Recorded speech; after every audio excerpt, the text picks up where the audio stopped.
Is a no-deal Brexit better or worse than Chequers?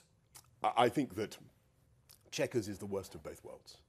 And what you've got with Chequers is a situation in which you're effectively out of the EU, formally speaking, in some ways, but you're still run by the EU. You have made that point. So let me just you have made that point.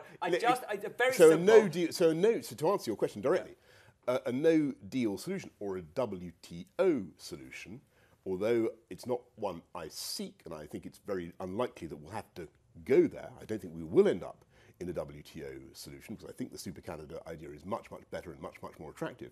But that solution, even if it were to mean a temporary hiccup, that solution would be better. But I want to emphasise that is not what I am seeking. No. It is not what I am recommending. You're telling me that your first choice is not a no-deal Brexit. Absolutely not. But it is, absolutely not. But a no-deal Brexit would be better than Chequers. In the long run, and perhaps in the medium term, it would certainly be much healthier for the UK, much better for the UK economy, much better for jobs, much better for growth, than an endless subservience to a system that, after all... Come on, you made this point! Well, you don't have to make it again.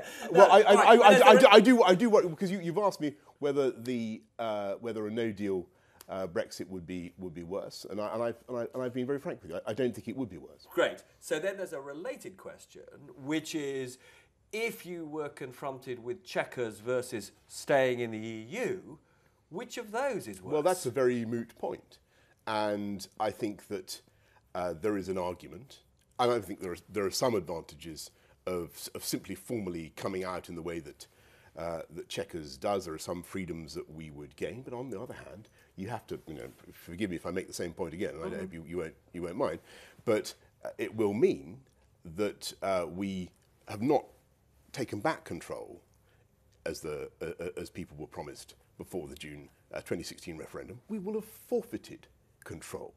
We will no longer be round the table, and we will be accepting laws not just in goods and agri-foods, but across a very wide range of public policy. And that is just completely democratically unacceptable. It's completely clean contrary to what people voted for. So what will you do if she doesn't take Chequers off the table? I will continue to argue for what I think is the right way forward. And if I can just set out some of the positive advantages of the Super Canada deal.